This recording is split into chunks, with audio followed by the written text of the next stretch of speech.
Black Canaan by Robert E. Howard. Chapter 1. Call from Canaan.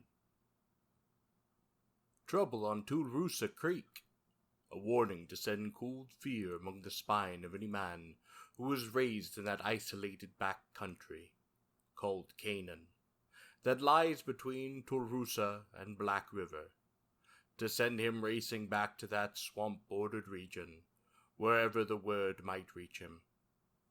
It was only a whisper from the withered lips of a shuffling black crone, who vanished among the throng before I could seize her. But it was enough. No need to seek confirmation. No need to inquire what obscure forces worked to unseal those wrinkled lips to a Black River man. It was enough that the warning had been given, and understood. Understood. How could any Black River man fail to understand that warning? It could have but one meaning. Old hate seething again in the jungle deeps of the swamplands, dark shadows slipping through the cypress, and massacre stalking out of the black mysterious village that broods on the moss-festooned shore of sullen Tularosa. Within an hour, New Orleans was falling further behind me with every turn of that churning wheel. To every man born in Canaan, there is always an invisible tie that draws him back whenever his homeland is imperiled by the murky shadow that has lurked in its jungled recesses for more than half a century. The fastest boats I could get seemed maddeningly slow for that race up the big river, and up the smaller, more turbulent stream. I was burning with impatience when I stepped off on the Sharpsville landing, with the last 15 miles of my journey yet to make. It was past midnight, but I hurried to the lively stable where, by tradition half a century old, there is always a Buckner horse, day or night. As the sleepy black boy fastened the cinches, I turned to the owner of the stable, Joe Laffey, yawning and gaping in the light of the lantern he upheld. "There are rumors of trouble in Tularosa?" He paled in the lantern light. "I don't know. I heard talk, but you people in Canaan are shut-mouthed clan. No one outside knows what goes on in there." The night swallowed his lantern and his stammering voice as I headed west along the pike. The moon set red through the black pines. Owls hooted away off in the woods, and somewhere a hound howled his ancient wistfulness to the night. In the darkness that forerun dawn, I crossed Head Creek, a streak of shining black fringed way by walls of shadows. My horse's hooves splashed through the shallow water and clinked on the wet stones, starting loud in the stillness. Beyond Niggerhead Creek began the county men called Canaan. Heading in the same swamp, miles to the north, that gives birth to Tularosa, Niggerhead flows due south to join Black River, a few miles west of Sharpsville, while the Tularosa runs westward to meet the same river at a higher point. The trend of Black Rivers from northwest to southeast, so these three streams from the great irregular triangle known as Canaan. In Canaan lived the sons and daughters of those white frontiersmen who first settled the country, and the sons and daughters of their slaves. Joe Laffey was right. We were an isolated, shut-mouthed breed, self-sufficient, jealous of our seclusion and our independence. Beyond Niggerhead the woods thickened, the road narrowed, winding through unfenced pine lands, broken by live oaks and cypresses. There was no sound except the soft clop-clop of hooves in the thin dust, the creak of the saddle. Then someone laughed throatily in the shadows. I drew up and peered into the trees. The moon had set and dawn was not yet come, but a faint glow quivered among, and by it I made out a dim figure under the moss-hung branches.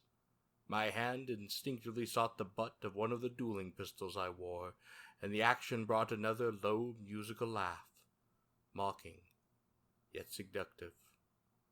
I glimpsed a brown face, a pair of scintillant eyes, white teeth displayed in an insolent smile.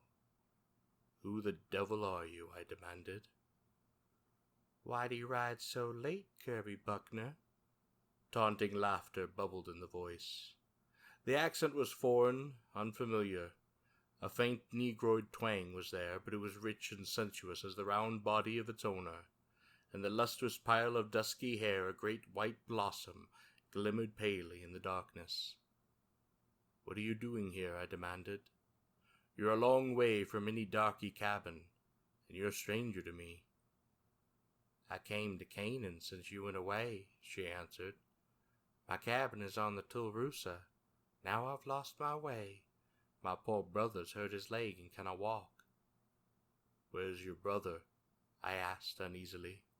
Her perfect English was disquieting to me, accustomed as I was to the dialect of the black folk. "Back in the woods there, far back." She indicated the black depths with a swaying motion of her supple body, rather than a gesture of her hand, smiling audaciously as she did so. I knew there was no injured brother, and she knew that I knew it. She laughed at me, but a strange turmoil of conflicting emotions stirred in me. I had never before paid any attention to a black or brown woman, but this quadroon girl was different from any I had ever seen. Her features were regular as a white woman, and her speech was not that of a common wench. Yet she was barbaric. In that open lure of her smile, in that gleam of her eyes, in that shameless posturing of her voluptuous body, every gesture, every motion she made set her apart from the ordinary run of women.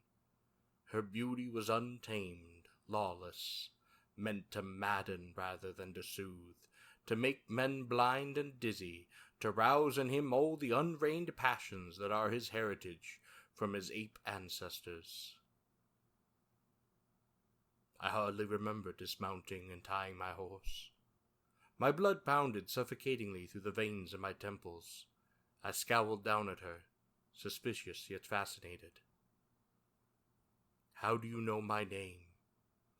Who are you?"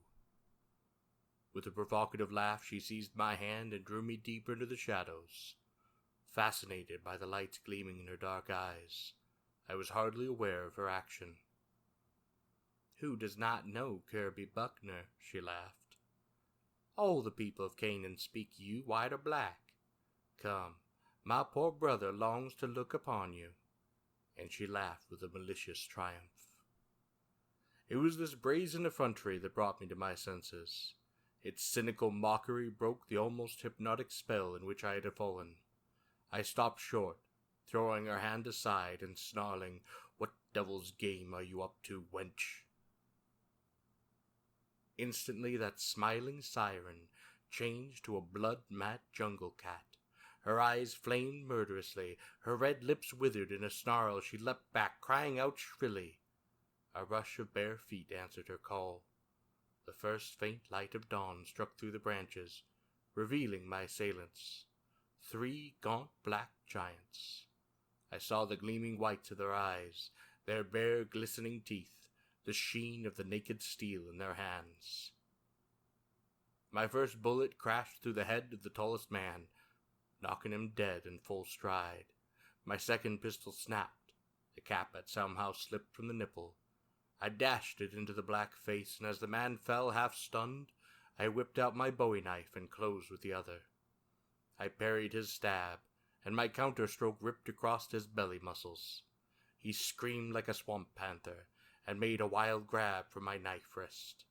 But I struck him in the mouth with my clenched left fist, and felt his lips split and his teeth crumble under the impact, as he reeled backward, his knife waving wildly. Before he could regain his balance, I was on him, thrusting, and got home under his ribs. He groaned and slipped to the ground in a puddle of his own blood. I wheeled about, looking for the other. He was just rising, blood streaming down his face and neck, and as I started for them, he sounded a panicky yell and plunged into the underbrush. The crashing of his blind flight came back to me, muffled with the distance. The girl was gone. Chapter 2. The Stranger on Tularosa. The curious glow that had first showed me the quadroon girl had vanished in my confusion. I had forgotten it, but I did not waste time on vain conjecture as to its source. As I groped my way back to the road, mystery had come to the pine-lands, and a ghostly light that hovered among the trees was only a part of it. My horse snorted and pulled against his tether, frightened by the smell of blood that hung in the heavy damp air. Hoofs clattered down the road, forms hulked in that glowing light, voices challenged. "Who's that? Step out, name yourself, before we shoot." "Hold on, Eswa," I called. "It's me, Kirby Buckner." "Kirby Buckner? By thunder!" ejaculated Esau McBride. He lowered his pistol. The tall, rangy forms of the other riders loomed behind him. "We heard a shot," said McBride. "We was riding patrol on the roads round Grimsville, like we've been riding every night for a week now, ever since they killed Ridge Jackson." "Who killed Ridge Jackson?" "Them swamp niggers. That's all we know. Ridge came out of the woods early one morning, knocked at Captain Shirley's door. Captain says he was the color of ashes. He hollered for the captain, for God's sake, to let him in. He had something awful to tell him. Well, the captain started down to go open the door, but before he'd got down the stairs, he heard an awful row among the dogs outside, and a man screaming, he reckoned. Well, it was Ridge. When he got to the door, there was nothing but a dead dog laying in the yard, with his head knocked in, all the others going crazy.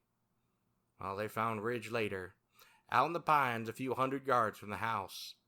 From the way the ground and the bushes were tore up, he'd been dragged that far by 4 or 5 men. Maybe that got tired of hauling him along anyway. They beat his head into a pulp and just left him laying there." "I'll be damned," I muttered. "Well, there's a couple of niggers lying back there in the bush. I wanted to see if you know them. I certainly don't." A moment later we were standing back in that tiny glade, now white in the growing dawn. A black shape sprawled upon the matted pine needles, his head in a pool of blood and brains. There were wide smears of blood upon the ground and bushes on the other side of the clearing, but the wounded black was gone. McBride turned the carcass with his foot. Yeah, one of them niggers that came in was Shaw Stark," he muttered. "Who's the devil's that?" I demanded. "A strange nigger that moved in since you went down the river last time. Came from South Carolina, he says. Lives in that old cabin in the neck. You know, the shack where Colonel Raylands used to live." "Well, suppose you ride on to Grimsville with me, Esau," I said. "Tell me about this business as we ride. The rest of you might scout around and see if you can find a wounded nigger in the bush." They agreed, without question. The Buckers have always been tactfully considered leaders in Canaan, and it came natural to me to offer suggestions. Nobody gives orders to white men in Canaan. "I reckon you'd be showing up soon," opined McBride, as we rode along that whitening road. "You usually manage to keep up with what's happening in Canaan." "What is happening?" I inquired. "I don't know anything.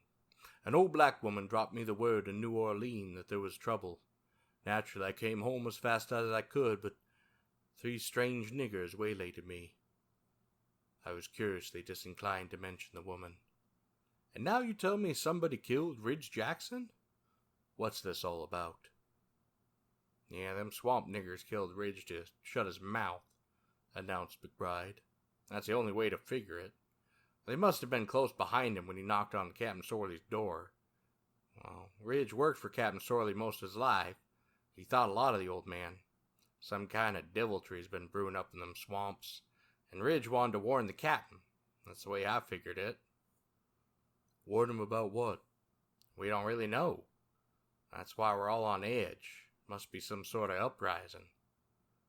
That word was enough to strike the chill fear in the heart of any Canaan dweller.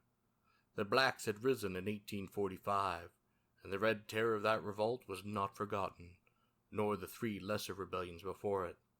When the slaves rose and spread fire and slaughter from Tularosa to the shores of Black River, the fear of a black uprising lurked forever in the depths of that forgotten back country. Every child absorbed it in their cradles. "What makes you think it might be an uprising?" I asked. "Well, the niggers have all quit the fields, for one thing. They've all got business in Goshen. I ain't seen a nigger near Grimsville for a week. Even the town niggers have pulled out." In Canaan, we still draw a distinction born in antebellum days. Town niggers are descended of the house servants of the old days. Most of them live in or near Grimsville.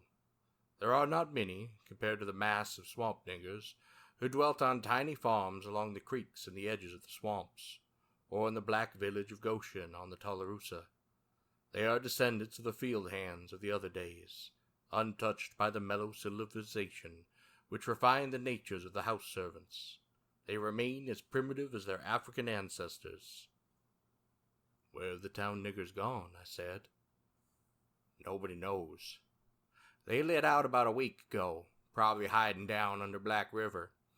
If we win, they'll come back. If we don't, they'll take refuge in Sharpsville."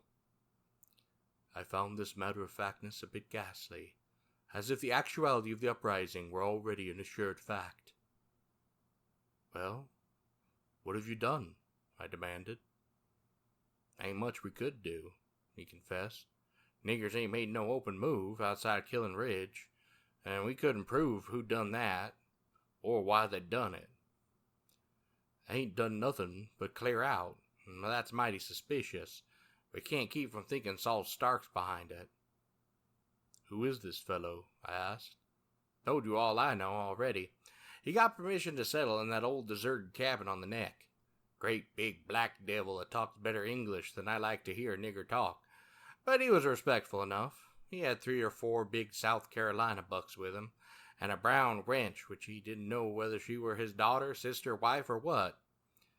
We ain't been into Grimsville but that one time, and a few weeks after he came to Canaan, the niggers been acting curious. Some of the boys wanted to ride over to Goshen and have a showdown, but that's taking a desperate chance." I knew he was thinking of a ghastly tale told us by our grandfathers, of our punitive expedition from Grimsville was once ambushed and butchered among those dense thickets that mask Goshen, then a rendezvous for runaway slaves. With another red-handed band devastated Grimsville, it was left defenseless by that reckless invasion.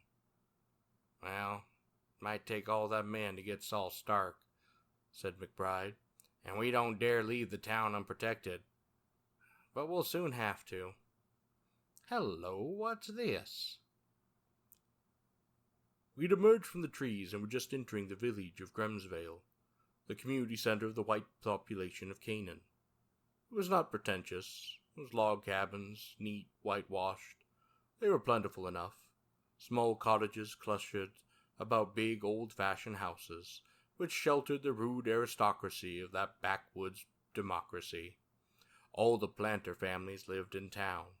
The country was occupied by their tenants, and by the small independent farmers, both white and black. A small log cabin stood near the point where the road wound out of the deep forest. Voices emanating from it in accents of menace, and a tall, lengthy figure, rifle in hand, stood at the door. "Howdy, Iswa," the man hailed us. "By golly, if it ain't Kirby Buckner. Glad to see you, Kirby." "What's up, Dick?" asked McBride. "Oh, got a nigger in the shack. Trying to make him talk. Bill Reynolds seen them sneaking past the edge of town about daylight and nabbed him." "Who is it?" "Top Sorley. John Willoughby's gone after a black snake." With a smothered oath, I swung off my horse and strode in, followed by McBride. Half a dozen men in boots and gun belts clustered about a pathetic figure cowering up on an old broken bunk. Top Sorley, his forebears had adopted the name of the family that owned them in the slave days, was a pitiable sight just then. His skin was ashy, his teeth chattered spasmodically, and his eyes seemed to be trying to roll back into his head. "Oh, here's Kirby. ejaculated one of the men as I pushed my way through the grip. "I bet he'll make this coon talk." "Here comes John with the black snakes," shouted someone, and a tremor ran through Top Sorley's shivering body. I pushed aside the butt of the ugly whip thrust eagerly into my hand. "Tope," I said, "you've worked one of my father's farms for years. Has any buccaneer ever treated you anywhere but square?" "No, sir," came faintly. "Then what you afraid of? Speak up. Something's going on in the swamps, you know. I want you to tell us. Why them town niggers all run away? Why Ridge Jackson was killed? Why them swamp niggers acting so mysterious? And what kind of devilment that caused Charles Stark's cooking up over on Tularosa?" shouted one of the men. Tope seemed to shrink into himself at the mention of Stark. "I don't dast," he shuddered. "He put me in the swamp." "Who?" I demanded. "Stark. Stark a conjure man?" Tope sank his head in his hands and did not answer. I laid my hand on his shoulder. "Tope," I said, "you know, if you'll talk, we'll protect you. If you don't talk, I don't think Stark can treat you much rougher than these men are likely to. Now spill it. What's it about?" He lifted his desperate eyes. "You gotta let me stay here," he shuddered. "Guard me. Give me money to get away when the trouble's over." "I'll do that," I agreed instantly. "You can stay right here in this cabin until you're ready to leave for New Orleans, or wherever you want to go." He capitulated, collapsed, and the words did tumble from his livid lips. "Stark's a conjure man. He came here because it's way off back country. He aimed to kill all the white folks in the Canaan." A growl rose from the group. Such a growl as rises unabated from the throat of the wolf pack that scents peril. He aimed to make himself king of Canaan. He sent me to spy this morning, see if Mr. Kirby got through. He said men to waylay him on the road, cause he knew Mr. Kirby was coming back to Canaan. And the niggers making voodoo on Tularosa weeks now. Ridge Jackson was going to tell Cap Sorley, so Stark's niggers followed him and kill him. That makes Stark mad. He ain't wanted to kill Ridge. He wanted to put him in the swamp with Tunk Bigsby and the others." "What are you talking about?" I demanded. Far out in the woods rose a strange, shrill cry, like the cry of the bird. But no such bird ever called before in Canaan. Tope cried out as if in answer, and shriveled into himself. He shrank back down on the bunk in a veritable palsy of fear. "That was a signal," he snapped. Some of you go out there." Half a dozen men hastened to follow my suggestion, and I returned to the task of making Tope renew his revelation. It was useless. Some hideous fear had sealed his lips. He lay shuddering like a stricken animal. He did not seem to hear our questions. No one suggested the use of black snake. Anyone could see the Negro was paralyzed with terror. Presently the searchers returned, empty-handed. They had seen no one, and the thick carpet of pine needles showed no footprints. The men looked at me expectantly, as Colonel Buckner's son leadership was expected of me. "What about it, Kirby?" asked McBride. "Breckenridge and the others just rode in. They can't find that nigger you cut up." "There was another one I hit with a pistol," I said. "Maybe he came back and helped thee."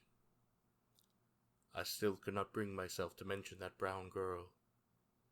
"Leave Tope alone. Maybe he'll get over his scare after a while. But better keep a guard in the cabin all the same. Them swamp niggers might try to get him as they got Ridge Jackson. Better to scour the roads around the town. Eswa, there may be some of them hiding in the woods." "Ah, well, I reckon you'll want to be getting up to the house now and seeing your folks." "Yes, and I want to swap these toys for a couple of 44s.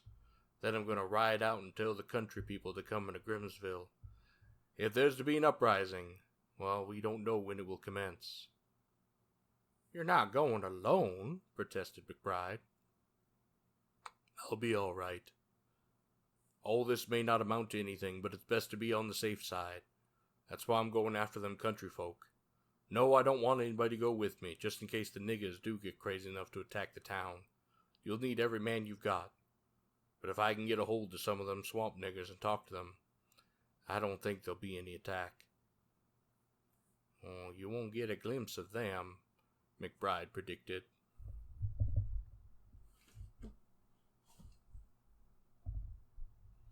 Chapter 3. Shadows over Canaan. It was not yet noon when I rode out of the village westward along the old road. Thick woods swallowed me quickly. Dense walls of pines marched with me on either hand, giving away occasionally to fields enclosed with straggling rail fences, with the log cabins of the tenants or owners close by, with the usual litters of tow-headed children and lank-hounded dogs. Some of the cabins were empty. The occupants of white had already gone into Grimsville. If black, they'd gone into the swamps, or fled to the hidden refuge of the town niggers. According to their affiliations, in any event, the vacancy of the hovels was sinister in its suggestion. A tense silence brooded over the pinelands, broken only by the occasional wail call of a plowman. My progress was not swift, for from time to time I turned off the main road to give warning to some lonely cabin huddled on the bank of one of the many thick-fringed creeks. Most of these farms were south of the road. The white settlements did not extend far to the north. In that direction lay Tulroosa Creek, with its jungle-grown marshes that stretched inlet southward like groping fingers. The actual warning was quite brief. There's no need to argue or explain. I called from the saddle. Into town, troubles brewing on Tulroosa. Faces paled and people dropped whatever they were doing. The men to grab guns and jerk mules from the plow to hitch to wagons, and the women to bundle necessary belongings, and shrilled children in from their play. As I rode, I heard the corral horns bowling up and down the creek, summoning men from distant fields, blowing as they had not blown for a generation. A warning, and a defiance which I knew carried to such ears as might be listening on the edges of the swamplands. The country emptied itself behind me, flowing in thin but steady streams toward Grimsville.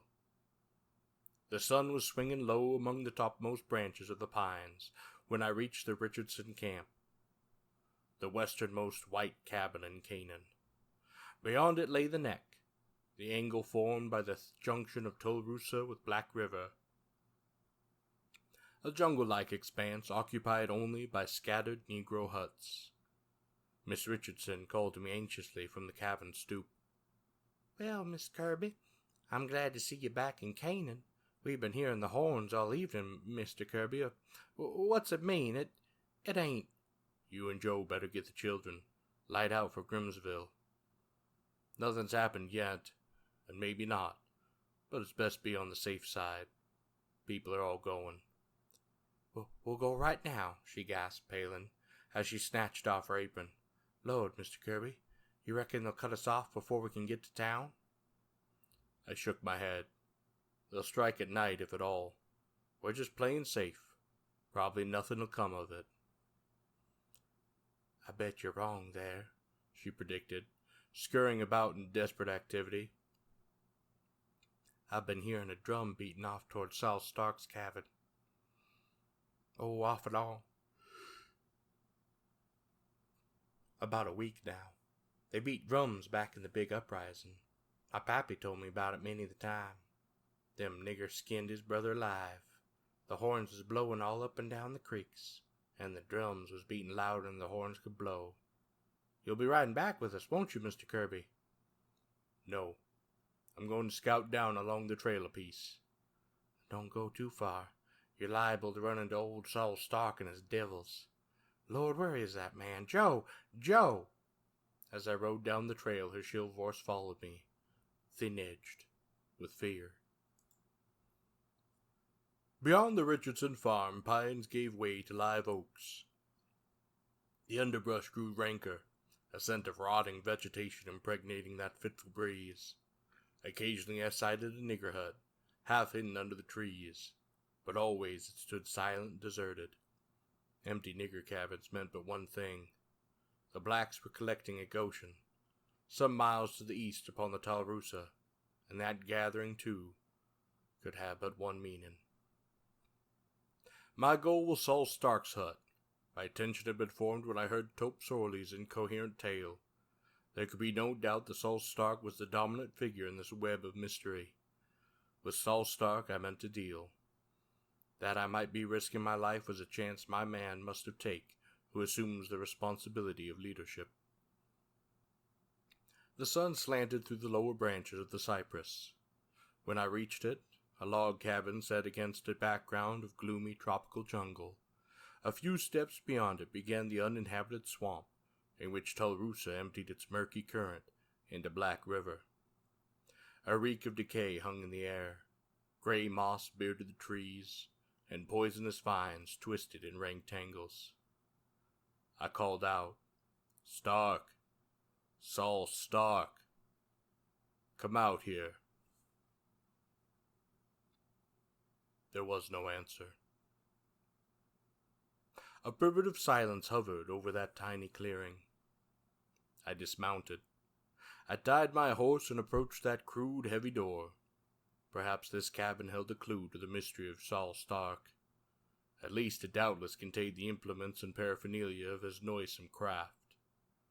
The faint breeze dropped suddenly. The stillness became so intense it was like a physical impact, and I paused, startled. It was as if some inner instinct had shouted an urgent warning. As I stood there, every fiber of me quivered in response to that subconscious warning. Some obscure, deep-hidden instinct. It sensed peril, as a man senses the presence of the rattlesnake in the darkness, or the swamp panther crouching in the bushes. Softly I drew a pistol, sweeping the trees and bushes. I saw no shadow or movement to betray the ambush that I feared, but my instinct was unerring. What I sensed was not lurking in the woods about me. It was inside that cabin. It was waiting.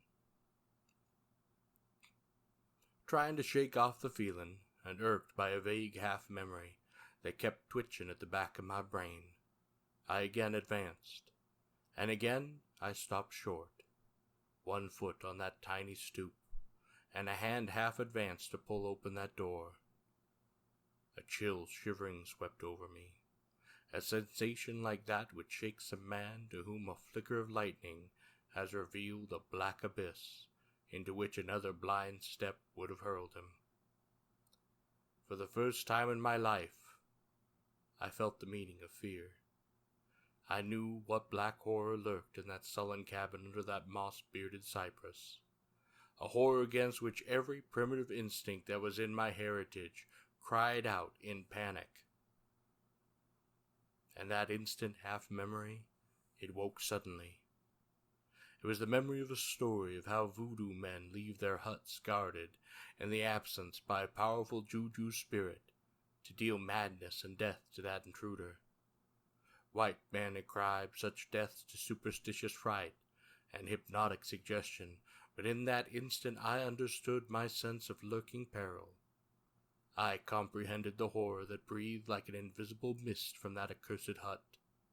I sensed the reality of the juju, of which that grotesque wooden images which voodoo men place in their huts are only a symbol. Saul Stark was gone, but he had left a presence to guard his hut. I backed away, sweat beading the backs of my hands. Not for a full bag of gold would I have peered into that shuttered window or touched that unbolted door. My pistol hung in my hand. Useless, I knew, against the thing in that cabin. What it was, I could not know. I knew it was brutish, soulless entity, drawn from the black swamps by the spells of the voodoo. Man and the natural animals are not the only sentient beings that haunt this planet. There are things, invisible things, dark black spirits of the deep swamps and the slimes of the riverbeds. The Negroes know of them. My horse was trembling like a leaf, and he shouldered closer to me as if seeking security and bodily contact. I mounted, and I reined away, fighting a panicky urge to strike in the spurs and to bolt madly down the trail. I breathed an involuntary sigh of relief as the somber clearing fell away behind me and was lost away from sight. I did not, as soon as I was out of sight of the cabin, reveal myself for a silly fool. My experience was too vivid in my mind. It was not cowardice that had prompted my retreat from that empty hut. It was a natural instinct of self-preservation, such as keeps a squirrel from entering the lair of a rattlesnake. My horse snorted and shied violently. A gun was in my hand before I saw what had startled him. Again a rich musical laugh taunted me. She was leaning against a bent tree trunk, her hands clasped behind her sleek head, insolently posing her sensuous figure. The barbaric fascination of her was not dispelled by daylight. If anything, the glow of that low-hanging sun enhanced it. "Why did you not go into the Juju cabin, Kirby Buckner?" she mocked, lowering her arms and moving instantly out from under the tree. She was clad as I had never seen a swamp woman, or any other woman. Snakeskin sandals were on her feet, sewn with the tiny seashells that were never gathered upon this continent. A short silken skirt of flaming crimson molded her full hips, and was upheld by a broad, bead-worked girdle. Barbaric anklets and armlets clashed as she moved, heavy ornaments of crudely hammered gold that were as African as her lofty piled curfew. Nothing else she wore, and on her bosom between her arching breasts I glimpsed the faint lines of tattooing upon her brown skin. She posed derisively before me, not in allurement but in mockery. Triumphant malice blazed in her dark eyes, her red lips curled with cruel mirth. Looking at her then, I found it easy to believe all the tales I had heard of torture and mutilation inflicted by the women of the savage races upon the wounded enemies. She was alien to me, even in this primitive setting.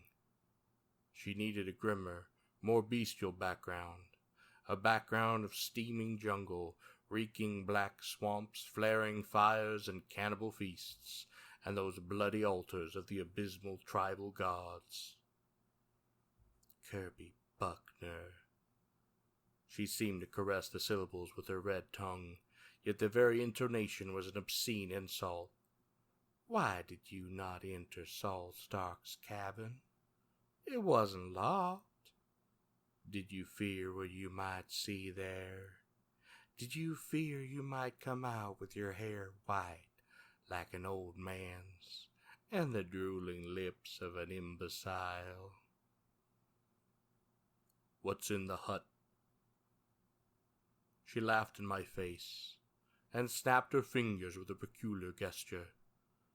One of the ones which come oozing like black mist out of the night, when Saul Stark beats the juju drum, and shrieks the black incantation to the gods that crawled on their bellies in the swamp. What is he doing here? The black folk were quiet till he came. Her lips curled disdainfully. These black dogs, they are his slaves. If they disobey, he kills them, or he puts them in the swamp. For long we have looked for a place to begin our rule. We chose Canaan. You whites must go, and since we know that white people can never be driven away from their land, we must kill you. It was my turn to laugh, and I laughed grimly. They tried that back in 45. They did not have Saul Stark to lead them then. Well, suppose they won. Do you think that would be the end of it? Other white men come into Canaan. Kill them all. They would have to cross water, she answered. We can defend the rivers, the creeks. Saul Stark will have many servants in the swamp to do his bidding. He'll be king of Black Canaan. No one can cross the waters to come against him. He will rule his tribe, as his fathers ruled their tribes in ancient land." "Mad as a loon," I muttered. Then curiosity impelled me to ask, "Who is this fool? What are you to him?" "He is the son of a Congo witch finder. He's the greatest voodoo priest out of that ancient land," she answered, laughing at me again. You shall learn who I am, tonight in the swamp, in the house of Damballa." "Yes? What's to prevent me from taking you into Grimsvale with me? You know the answers to all the questions I'd like to ask." Her laughter was like a slash of velvet whip. "You drag me to the village of the whites? Not all death and hell could keep me from the dance of the skull. Tonight in the house of Damballa, you are my captive already." She laughed derisively as I started, and glared into the shadows about me. "No one's hiding there. I'm alone. You're the strongest man in Canaan. Even Saul Stark fears you, for he sent me with 3 men to kill you before you could reach the village. Yet you are my captive. I have but to beckon so." She crooked a contemptuous finger. "And you will follow to the fires of Damballa and the knives of the torturers." I laughed at her, but my mirth rang hollow. I could not deny that incredible magnetism of this brown enchantress. It fascinated and impelled, drawing me toward her, beating upon my willpower.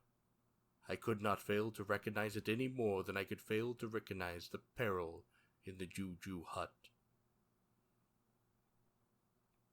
My agitation was apparent to her, for her eyes flashed with unholy triumph. "Black men are fools, all but Saul Stark," she laughed. "White men are fools too. I am the daughter of a white man who lived in the hut of a black king and mated with his daughters.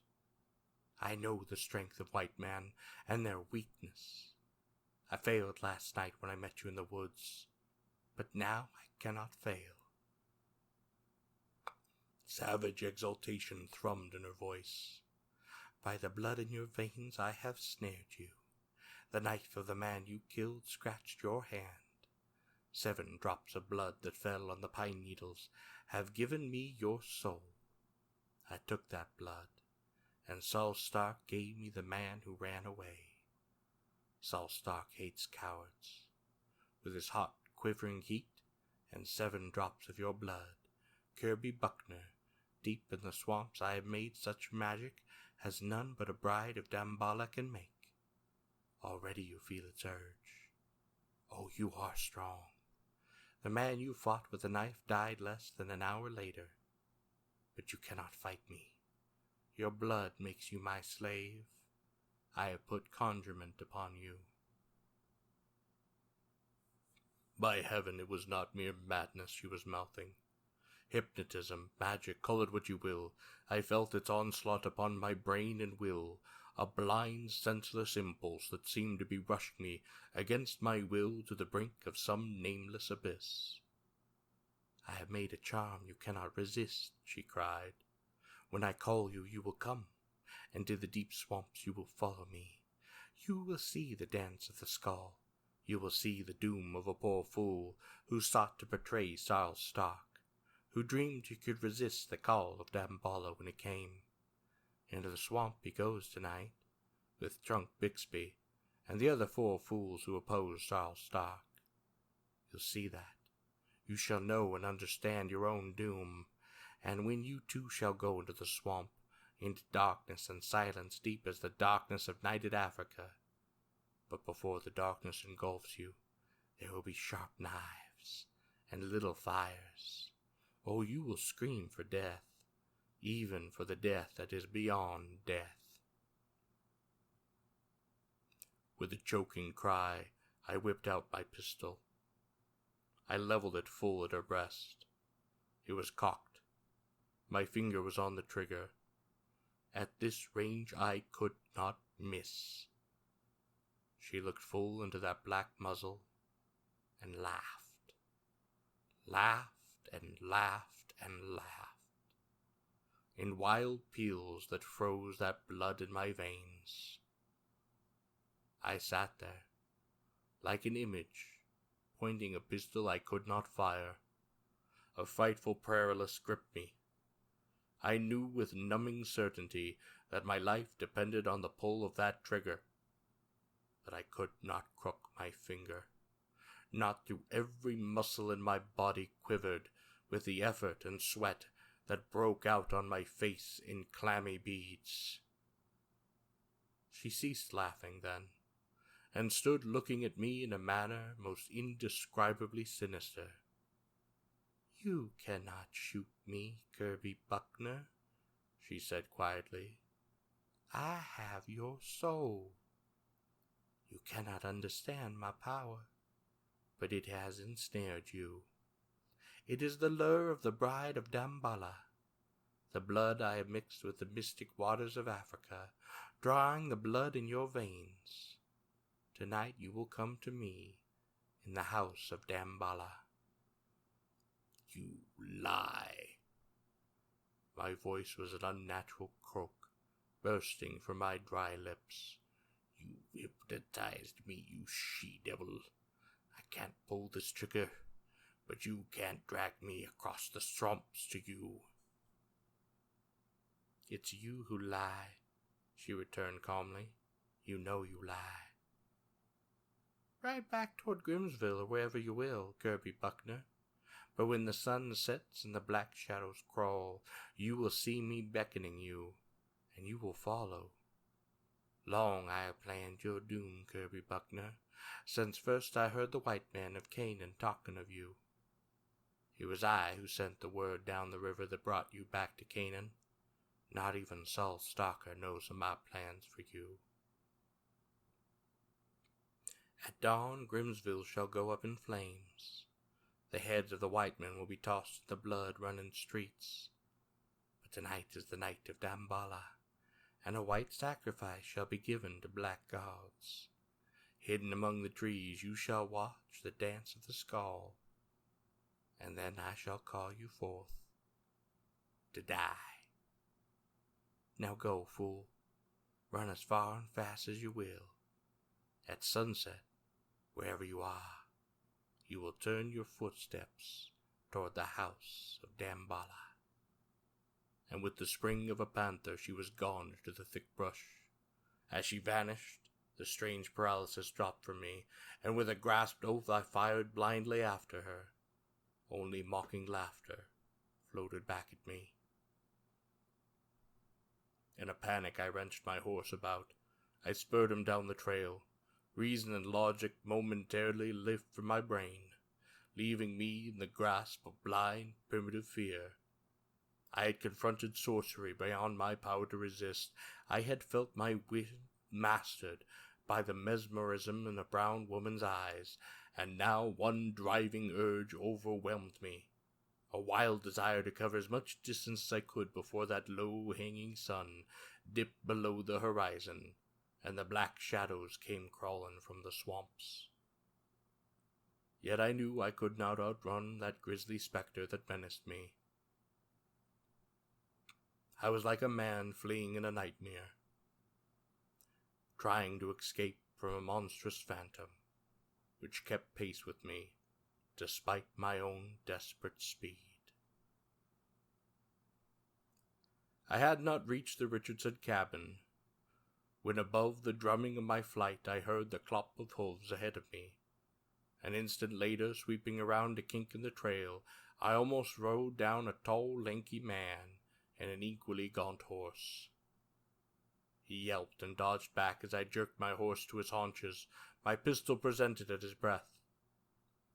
"Look out, Kirby. It's me, Jim Braxton. Oh, my God, you look like you'd seen a ghost. What's chasing you?" "Where you going?" I demanded, lowering my gun. "Oh, I was looking for you. Folks got worried as it got late, and you didn't come in with a refugee. I lowered it, light out, and looked for you. Miss Richardson said you rode into the neck. Where in tarnation you been?" "To Saul Sark's cabin." "Oh, you took a big chance." What'd you find there? The sight of another white man had somehow steadied my nerves. I opened my mouth. I was about to narrate my adventure, and I was shocked to hear myself simply saying, "Nothing. Wasn't there." "Thought I heard a gun crack a while ago," he remarked, glancing sharply at me sideways. "Shot at a copperhead," I answered, and shuddered. The reticence regarding the brown woman was compulsory. I could no more speak of her than I could pull the trigger of the pistol that I had aimed at her. I cannot describe the horror that beset me when I realized this. The conjure spells the black men feared were not lies. I realized sickly, demons in human form did exist, who were able to enslave men's wills and thoughts.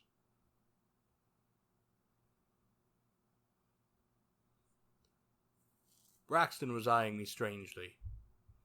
"You're lucky the woods ain't full of black copperheads," he said. "Top Sorley's pulled out." "What do you mean?" By an effort I pulled myself together. "Just that. Tom Breckenridge was in the cabin with him. Top hadn't said a word since you talked to him. Just laid on that bunk and shivered. Then a kind of holler began way out in the woods. Tom went to the door with his rifle gun. Couldn't see nothing. While he was standing there, he got a lick on the head from behind, and as he fell, he seen that crazy nigger Tope jump over him and light out for the woods. Tom taking a shot at him, but missed. No, what'd you make of that?" "Call of Damballa," I muttered, a chill perspiration beating my body. "God, that poor devil." "Huh? What's that?" "Let's not stand here mouthing. Sun'll be down soon." In a frenzy of impatience, I kicked my mount down the trail. Braxton followed me, obviously puzzled. With a terrific effort, I got a grip on myself. How madly fantastic it was that Kirby Buckner should be shaken in the grip of unreasoning terror. It was so alien to my whole nature that it was no wonder Jim Braxton was unable to comprehend what ailed me. "Tope didn't go of his own free will," I said. "That call was a summons he couldn't resist. Hypnotism, black magic, voodoo, whatever you want to call it. Saul Stark is some damnable power that enslaves the men's power. The blacks are gathered somewhere in the swamp. Some kind of devilish voodoo ceremony. I have a reason to believe he will culminate in the murder of Tope Surley. We've got to get to Grimsville if we can. I expect an attack at dawn." Braxton was pale in the dim light. He did not ask me where I got my knowledge. "We'll lick 'em when they come, but it'll be a slaughter." I did not reply. My eyes were fixed with savage intensity upon that sinking sun, and as it slipped slight out between the trees, I was shaken with an icy tremor. In vain I told myself that no occult power could draw me against my will. If she had been able to compel me, why had she not forced me to accompany her from the glade of the Juju hut? A grisly whisper seemed to tell me that she was but playing with me, as a cat allows a mouse almost to escape, only to be pounced upon again. "Kirby, what's the matter with you?" Scarcely I heard Buxton's anxious voice. "You're sweating, shaking like you had the aggers. What are you stopping for?" I had not consciously pulled upon the rein, but my horse halted, stood trembling and snorting before the mouth of a narrow trail which meandered away at right angles from the road we were following. It was a trail that led north. "Listen," I hissed tensely. "What is it?" Braxton drew a pistol. The brief twilight of the pine lands was deepening into dusk. "Don't you hear it?" I muttered. "Drums. Drums beating in Goshen." "I don't hear nothing," he mumbled uneasily. "If they was beating drums, you couldn't hear 'em this far anyway." "Look there." My sharp, sudden cry made him start, as I pointed down the dim trail, at the figure which stood there in the dark, less than 100 yards away. There in the dusk I saw her, even made out the gleam of her strange eyes, that mocking smile on her red lips. Saul Stark's brown wench. I raved, tearing at my scabbard. "My God, man, are you stone blind? Don't you see her?" "I don't see nobody," he whispered. What you talking about, Kirby?" With eyes glaring, I fired down the trail. Fired again and again. This time no paralysis gripped my arm, but the smiling face still mocked me from the shadows. A slender, rounded arm lifted. A finger beckoned most imperiously. Then she was gone, and I was spurring my horse down a narrow trail, blind, deaf, and dumb with a sensation as of being caught in a black tide that was carrying me with it as it rushed on to a destination beyond my comprehension. Dimly I heard Braxton's urgent yells. Then he drew up beside me with a clatter of hoofs. He grabbed at my reins, setting my horse back upon its haunches. I remember striking him with my gun barrel without realizing what I was doing. Oh, the black rivers of Africa were surging and foaming within my consciousness, roaring into a torrent that was sweeping me down to engulf me in an ocean of my doom. "Kirby, are you crazy? This trail leads to Goshen." I shook my head dazedly, the foaming of the rushing waters swirling my brain, and my voice sounded far away. "Go back.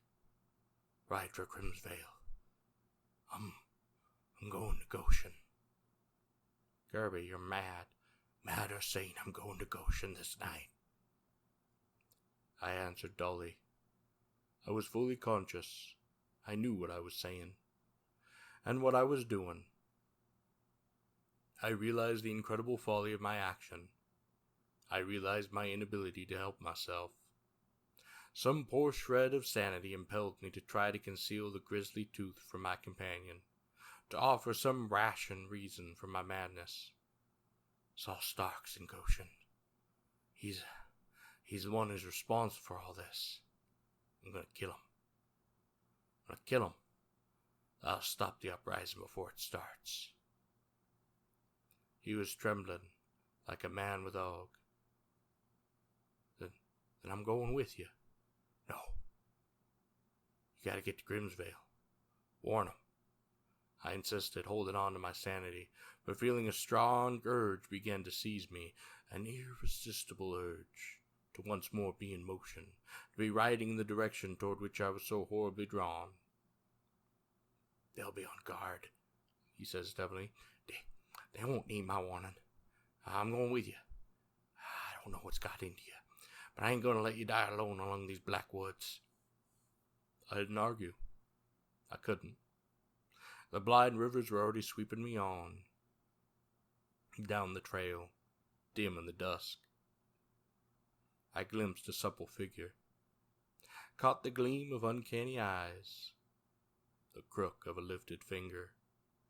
I was once more in motion, galloping down the trail, and I heard the drum of Baxton's horse's hooves behind me. Chapter 4. The Dwellers in the Swamp. Night fell, and the moon shone through the trees, blood red behind the black branches. The horses were growing harder and harder to manage. "They got more sense than us, Kirby," muttered Braxton. "Panther, maybe," I replied absently, my eyes searching the gloom of the trail ahead. "Nah, it ain't. Closer we get to Goshen, the worse they get. Every time we swing nigh to a creek, they shy and snort." The trail had not yet crossed any of the narrow, muddy creeks that crisscrossed that end of Canaan, but several times it had swung so close to one of them that we glimpsed the black streak that was water glinting dully in the shadows of that thick growth, and each time I remembered, and the horses showed signs of fear. But I had hardly noticed, wrestling as I was with that grisly compulsion that was driving me. Remember, I was not like a man in hypnotic trance. I was awake and fully conscious. Even the days in which I had seemed to hear the roar of black rivers had passed, leaving my mind clear, my thoughts lucid, and that was the sweat and hell of it. To realize my folly clearly and poignantly, but to be unable to conquer it. Vividly I realized that I was riding to torture and to death, and leading a faithful friend to that same end. But on I went. My efforts to break the spell that gripped me almost unseated my reason. But on I went. I cannot explain my compulsion, any more than I can explain why a sliver of steel is drawn to a magnet. It was a black power beyond the ring of white man's knowledge, a basic elemental thing of which formal hypnotism is but scanty crumbs spilled upon at random. A power beyond my control was drawing me to Goshen, and beyond, more I cannot explain, any more than the rabbit could explain why the eyes of the swaying serpent draw him into its gaping jaws. We were not far from Goshen when Braxton's horse unseated its rider, and my own began snorting and plunging. "They won't go no closer," gasped Braxton, fighting at the reins. I swung off, threw the reins over the saddle horn. "Go back, for God's sake, Jim. I'm going on foot." I heard him whimper an oath. Then his horse was galloping after mine, but he was following me on foot. The thought that he must share in my doom, well, it sickened me, but I could not dissuade him, and ahead of me a supple form was dancing in the shadows, luring me on and on and on. I wasted no bullets on that mocking shape. Braxton couldn't see it, and I knew it was part of my enchantment. No real woman of flesh and blood, but a hell-born will-o'-wisp, mocking me, and leading me through the night to a hideous death. Ascending, the people of the Orient who are wiser than we call such things. Braxton peered nervously at the black forest walls about us, and I knew his flesh was crawling with the fear of the sawed-off shotgun blast, us suddenly from the shadows. But it was no ambush of lead or steel I feared, as we emerged into that moonlit clearing, the house, the cabins of Goshen. The double line of log cabins faced each other across the dusty street, one line backed against the bank of Tularosa Creek. The back stoops overhung the backwaters. Nothing moved in the moonlight. No light showed, no smoke oozed up from the stick and muddy chimneys. It might have been a dead town. Deserted, forgotten. "It's a trap," hissed Bruxton. His eyes were blazing slits. He bent forward like a skulking panther, a gun in each of his hands. "They're laying for us in them huts." Then he cursed. But he followed me as I strode down the street. I did not hail the silent huts. I knew Goshen was deserted. I felt its emptiness. Yet there was a contradictory sensation as of the spying eyes fixed upon us. I did not try to reconcile these opposite convictions. "They're gone," muttered Braxton nervously. "I can't smell 'em. I can always smell niggers, if there are a lot of them or if they're right close. You reckon they've already gone to raid Grimsville?" "No," I muttered. "They're in the house of Damballa." He shot a quick glance at me. "That's a neck of land in the Tularoos about 3 miles west of here. My grandpapa used to talk about it. The niggers held their heathen plavers there back in slave times. You ain't... Kirby, listen." I wiped the icy sweat from my face. "Listen."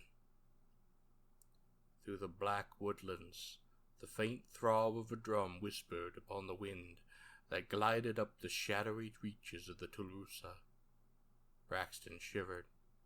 "It's them, all right. But for God's sake, Kirby, look out!" With an oath, he sprang towards the house on the bank of the creek.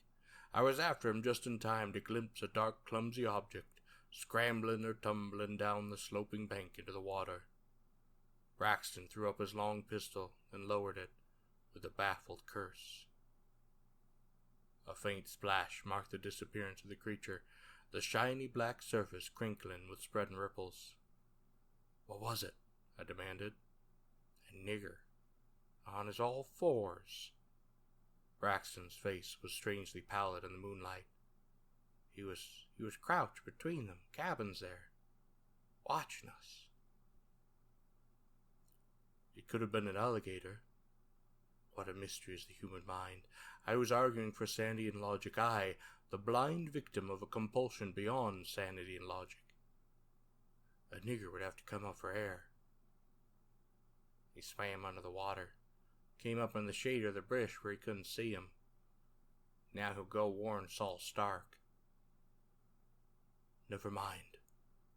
The pulse was thrumming in my temples again, the roar of foaming waters rising irresistibly in my brain. I'm going. Straight through the swamp. For the last time. Go back. Nah. Sane or mad, I'm going with you. The pulse of the drum was fitful, growing more distinct as we advanced. We struggled through jungle-thick growth. Tangled vines tripped us. Our boots sank in the scummy mire. We were entering the fringe of the swamp, which grew deeper and denser until it culminated in the uninhabitable morose where the Tolrusa flowed into Black River, miles farther to the west. The moon had not yet set, but the shadows were black under the interlacing branches with their mossy beards. We plunged into the first creek we must cross, one of the many muddy streams flowing into the Tolrusa. The water was only thigh deep, the moss-clogged bottom fairly firm. My foot felt the edge of a sheer drop, and I warned Braxton, "Look out for a deep hole. Keep right behind me." His answer was unintelligible. He was breathing heavy, crowding close behind me. Just as I reached the sloping bank and pulled myself up by the slimy projecting roots, the water was violently agitated behind me. Braxton cried out incoherently, hurled himself up the bank, almost upsetting me. I wheeled, gun in hand, but saw only the black water seething and whirling after his thrashing rushed through it. "What the devil, Jim? Something grabbed me," he panted. "Something out of that deep hole. I tore loose and busted up the bank. I tell you, Kirby, something's following us. Something that swims under water." "Well, maybe it was that nigger you saw. These swamp people swim like fish. Maybe he swam up under the water to try to drown you." He shook his head, staring at the black water, gun still in his hand. "Oh, sure, it smelt like a nigger, and the little I saw of it looked like a nigger, but it didn't feel like any kind of human." "Must have been an alligator then," I muttered, absently as I turned away. As always when I halted, even for a moment, that roar of the peremptory in the imperious river shook the foundations of my reason. He splashed after me without comment. Scummy puddles rose about our ankles, and we stomped over the moss-grown cypress trees. Ahead of us there loomed another, wider creek, and Braxton caught my arm. "Don't do it, Kirby," he gasped. "If we go into that water, it'll get us sure." "What?" "I don't know. Whatever it was that flopped down that bank back there in the Goshen. Same thing that grabbed me in the creek back yonder. Kirby, let's go back." "Go back?" I laughed in bitter agony. I wish to God I could. But I've got to go on. Either Saul Stark or I must die before dawn.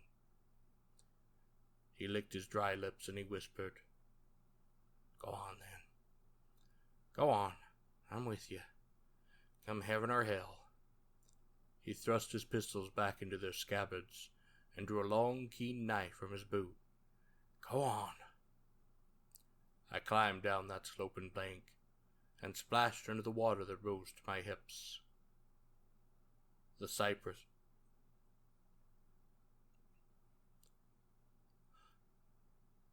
I climbed down the sloping bank and splashed into the water that rose to my hips. The cypress branches bent a gloomy, moss-trailing arch over the creek. The water was black as midnight. Braxton was a blur, toiling behind me. I gained the first shelf of the opposite bank, and I paused, in water knee-deep, to turn and look back at him. It all happened at once. I saw Braxton. He halted short, staring at something on the bank behind me. He cried out, he whipped out a gun, and he fired, and just as I turned in the flash of that gun, I glimpsed a supple form reeling backward, brown face, fiendishly contorted. Then in that momentary blindness that followed the flash, I heard Jim Braxton scream. Sight and brain cleared in time to show me a sudden swirl of that murky water, a round black object breaking the surface behind Jim, and then Braxton gave a strangled cry and went under with a frantic flashing and a splashing, an incoherent yell. I sprang back into the creek, stumbled, went to my knees, almost submerging myself as I struggled up. I saw Braxton's head, now streaming blood. It braked the surface for an instant. I lunged toward it. It went under, and another head appeared in its place, a shadowy black head. I stabbed it furiously, and my knife cut only the blank water as the thing dipped out of sight. I staggered from the wasted force of the blow, and when I righted myself, the water lay unbroken about me. I called Jim's name. There was no answer. Then panic laid a low, cold hand on me. I splashed slowly to the bank, sweating, trembling, with the water no higher than my knees.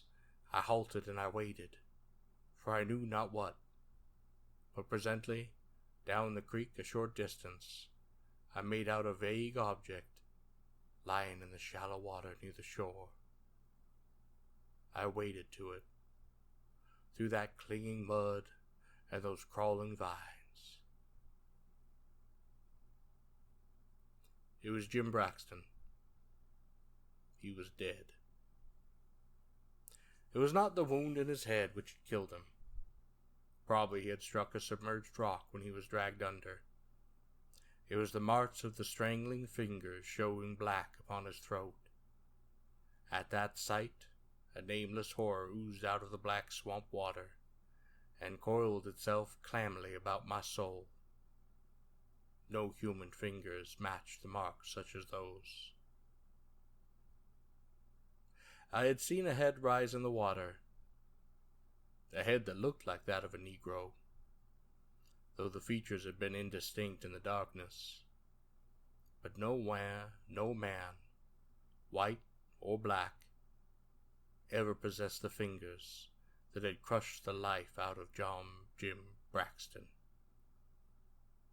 The distant drum grunted back at me, as if in mockery. I dragged his body up on the bank, but I left it. I could not linger longer, for the madness was foaming in my brain again, driving me with white, hot spurs, and as I climbed the bank, I found blood upon the bushes. I was shaken by the implications. I remember the figure I had seen staggering in the flash of Braxton's gun. She had been there, waiting for me upon that bank. Not a spectral illusion, but the woman herself in flesh and blood. Braxton had fired upon her, wounded her. But the wound was not mortal, for no corpse lay among the bushes, and the grim hypnosis that dragged me onward was not weakened. Dizzily, I wondered if she could even be killed by mortal weapons. The moon had set. The starlight scarcely penetrated the interwoven branches. No more creeks barred my way, only the shallow streams, through which I splashed with a sweat and haste. Yet I did not expect to be attacked. Twice that dweller in the depths had passed me to attack my companion. In icy despair, I know I was being saved for a grimmer fate. Each stream I crossed might be hiding that monster that killed Jim Braxton. These creeks were all connected in a network of winding waterways. It could follow me quite easily. But my horror of it was less than the horror of that jungle-born magnetism that lurked in the witch-woman's eyes. As I stumbled through the tangled vegetation, I heard the drum rumbling ahead of me. Louder, louder, louder, louder, in demonic mockery. A human voice mingled with its mutter, and a long, drying cry of horror, an agony that set every fiber of me quivering with sympathy. Sweat coursed down my clammy flesh. Soon my own voice might be lifted like that, under unnameable torture. But on I went, my feet moving like automaton, apart from my body, motivated by a will not my own. The drum grew loud. A fire glowed among those black trees. Presently crouching among the bushes, I stared across that stretch of black water that separated me from a nightmare scene. My halting there was as compulsory as the rest of my actions had been. Vaguely, I knew the stage for horror had been set, but the time for my entry upon it was not yet. When the time come, I would receive my summons. A low wooded island split the Black Creek, connected with the shore opposite me by a narrow neck of land. At its lower end, the creek split into a network of channels, threading their way among the hummocks and the rotting logs and moss-grown, vine-tangled clumps of trees. Directly across from me, refuge, the shore of the island was deeply indented by an arm of open, deep, black water. Bearded trees walled a small clearing and partially hid a hut. Between the hut and the shore burned a fire that sent up weird, twisting snake tongues of green flames. Scores of black people squatted under the shadows of the overhanging branches. When the green fire lit their faces, it lent them the appearance of drowned corpses. In the midst of the glade stood a giant Negro, an awesome statue in black marble. He was clad in ragged trousers, but on his head was a band of beaten gold, set with a huge red jewel. On his feet were barbaric sandals. His features reflected titanic vitality, no less than his huge body. But he was all Negro. Flaring nostril, thick lips, ebony skin. I knew I looked upon Saul Stark, the Conjuring Man. He was regarding something that lay in the sand before him, something dark and bulky that moaned feebly. Presently, lifting his head, he rolled out a sonorous invocation across those black waters. From the blacks huddled under the trees there came a shuddering response, like a wind wailing through midnight branches. Both invocation and response were framed in an unknown tongue, a guttural, primitive language. Again he called out, this time a curious, high-pitched wail. A shuddering sigh swept the black people. All eyes were fixed on that dusky water, and presently an object rose slowly from the depths. A sudden tremble shook me. It looked like the head of a Negro. One after another was followed by similar objects until 5 heads reared above the black cypress-shadowed water. They might have been 5 Negroes submerged, except for their heads, but I knew this was not so. There was something diabolical here. The silence, motionless, the whole aspect was unnatural. From the trees came the hysterical sobbing of women, and someone whimpered a man's name. Then Saul Stark lifted his hands, and the 5 heads silently sank out of sight. Like a ghostly whisper, I seemed to hear the voice of the African witch. He puts them in the swamp.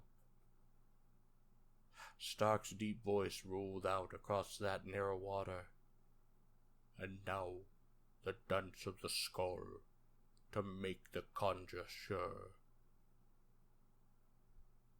What had that witch said? Hidden among the trees you shall watch the dance of the skull. The drums struck up again, growling, rumbling. The blacks swayed on their haunches, lifting a wordless chant. Saul Stark paced measuredly about the figure on the sand, his arms weaving cryptic patterns. Then he wheeled and faced toward the other end of the glade. By some sleight of hand he now grasped a grinning human skull, and as he cast upon the wet sand beyond the body, "Bride of Damballa," he thundered, "the sacrifice awaits." There was an expectant pause. The chanting sank. All eyes were glued on the farther end of the glade. Stark stood waiting. I saw him scowl as if puzzled. Then, as he opened his mouth to repeat the call, a barbaric figure moved out of the shadows. At the sight of her, a chill shuddering shook me. For a moment she stood motionless, the firelight glinting on her golden ornaments, her head hanging upon her breast. A tense silence reigned, and I saw Saul Stark staring at her sharply. She seemed to be detached, somehow standing aloof and withdrawn, head bent strangely. Then, as if arousing herself, she began to sway with a jerky rhythm, and presently whirled into the masses of a dance that was ancient when the ocean drowned the black kings of Atlantis. I cannot describe it. It was bestiality and diabolism set to motion, framed in a whirling, spinning whirl of posturing and gesturing that would have appalled a dancer of the Pharaohs. That cursed skull danced with her, rattling, clashing on the sound.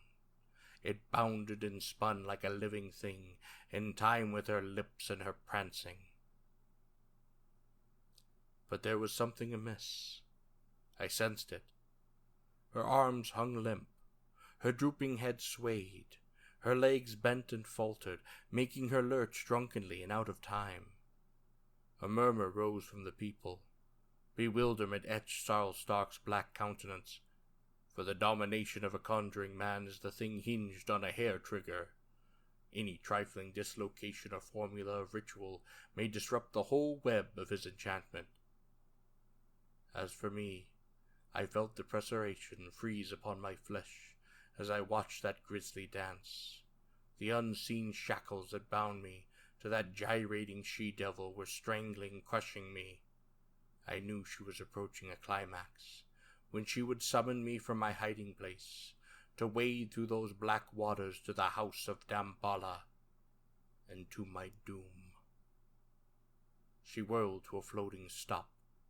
She halted, poised upon her toes. She faced towards the spot where I lay hidden, and I knew that she could see me as plainly as if I stood in the open. I knew, too, somehow, that only she knew of my presence. I felt myself toppling on the edge of the abyss. She raised her head.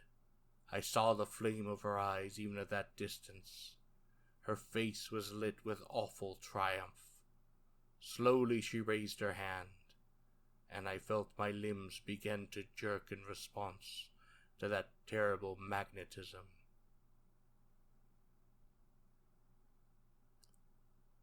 Slowly, she opened her mouth. But from that open mouth sounded only a choking gurgle. Suddenly her lips were dyed crimson, and without warning, her knees gave way, and she pitched head forward into the sands. As she fell, so too I fell, sinking into the mire. Something burst in my brain with a shower of flame. I was crouching among the trees, weak and trembling, but with such a sense of freedom and lightness of limb as I never dreamed a man could experience.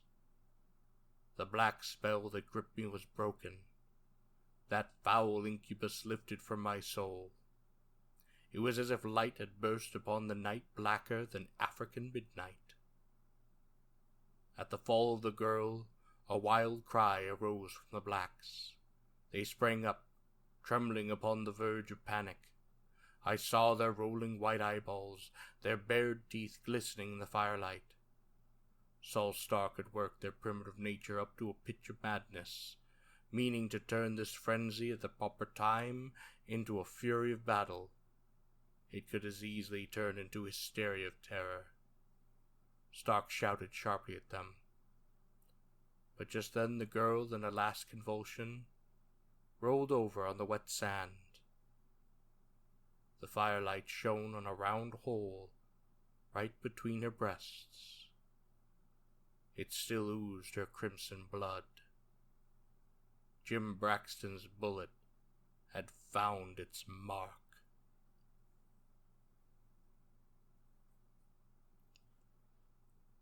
From the first time I had felt that she was not wholly human. Some black jungle spirit sighed her, lending her the abysmal subhuman vitality that made her what she was. She had said that neither death nor hell could keep her from the dance of the skull, and shot through the heart and dying, she had come through the swamp from the creek where she had received her death wound to the house of Damballa, and the dance of the skull had been her death dance. Dazed as a condemned man that had just granted a reprieve, at first I hardly grasped the meaning of the scene that was none unfolded before me. The blacks were thrown into a frenzy. In the sudden and to them inexplicable death of the sorceress, they saw a fearsome portent. They had no way of knowing that she was already dying when she entered the glade. To them, their prophetess and their priestess had been struck down under their very eyes by an invisible death, and this was magic blacker than Saul Stark's wizardry, and obviously hostile to them. Like fear-maddened cattle they stampeded, howling, screaming, tearing at one another. They blundered through the trees, headed for the neck of land and the shore beyond. Saul Stark stood transfixed, heedless of them as he stared down at the brown girl dead at last. Suddenly I came to myself, and with my awakened manhood came the cold fury and that lust to kill. I drew a gun. Aiming it in the uncertain firelight, I pulled the trigger. Only a click answered me. That powder in the cap and ball was wet. Saul Stark lifted his head and licked his lips. The sounds of flight faded in the distance. He stood alone in the glade. His eyes rolled whitely toward the black woods around him. He bent, grasped the man-like object that lay on the sand, and dragged it into the hut. The instant he vanished, I started toward the island, wading through that narrow channel at the lower end. I had almost reached the shore when a mass of driftwood gave way with me, and I slid into a deep, deep hole. The water swirled about me, and a head rose beside me. A dim face was close to mine, the face of a Negro, the face of Tunk Bixby. But now it was inhuman, as expressionless and soulless as that of a catfish, the face of a being no longer human, and no longer mindful of its human origin. Its slimy, misshapen fingers gripped upon my throat, and I drove my knife into that sagging mouth. The features vanished in a wave of blood. Mutely the thing sank out of sight, and I hauled myself back up the bank, under the thick bushes. Stark had run from his hut, a pistol in his hand. He was staring wildly about, alarmed by the noise he had heard. but I knew he could not see me. His ashy skin glistened with perspiration. He who had ruled by fear was now ruled by fear. He feared the unknown hand that had slain his mistress, feared the Negroes who had fled from him, feared the abysmal swamp which had sheltered him, and the monstrosities that he had created. He lifted a weird call that quavered with panic. He called again as only 4 heads broke the water, but he called in vain. But the 4 heads began to move toward the shore, and the man who stood there. He shot them one after another. They made no effort to avoid the bullets. They came straight on, sinking one by one. He had fired 6 shots before the last head vanished. The shots drowned the sounds of my approach. I was close behind him when he turned at last. I knew he knew me. Recognition flooded his face, and fear went with it, and the knowledge that he had a human being to deal with. With a scream he hurled his empty pistol at me, and rushed after with lifted knife. I ducked. I parried his lunge, and I countered with a thrust that bit deep into his ribs. He caught my wrist, and I gripped his, and there we strained breast to breast. His eyes were like a mad dog's in the starlight, his muscles like steel cords. I ground my heel down upon his bare foot, crushing his instep. He howled and lost balance, and I tore my knife hand free and stabbed him in the belly. Blood spurted, but he dragged me down with him.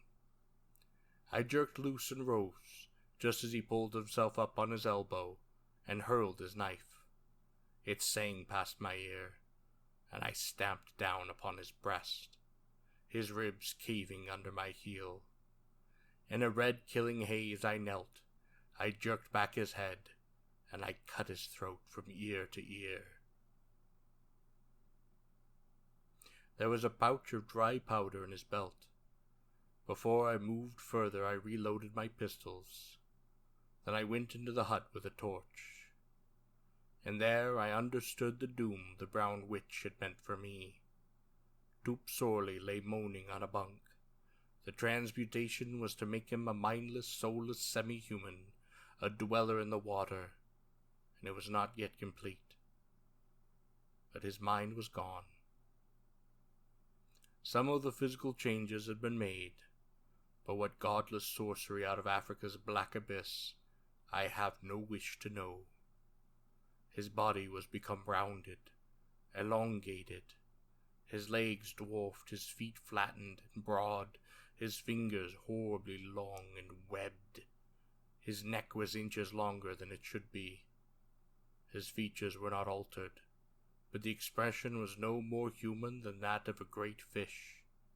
And there, but for the loyalty of Jim Braxton, lay Kirby Buckner.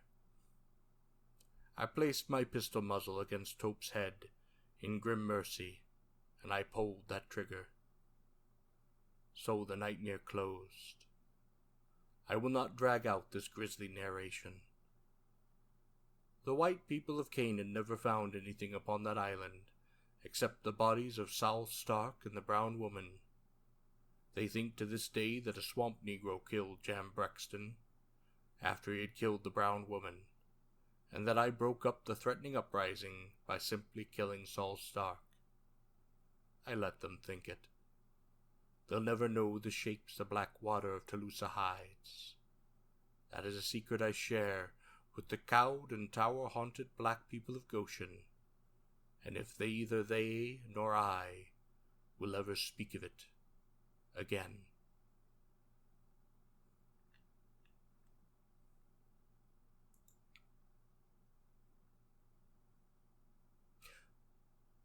Black Canaan by Robert E. Howard.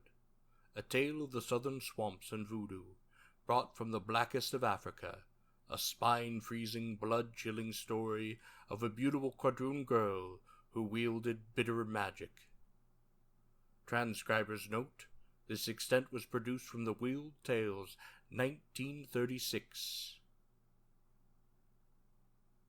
The words and writtens of this work are of Robert E. Howard and are neither condoned nor repeated by any of those who listen to it. Thank you, and you have a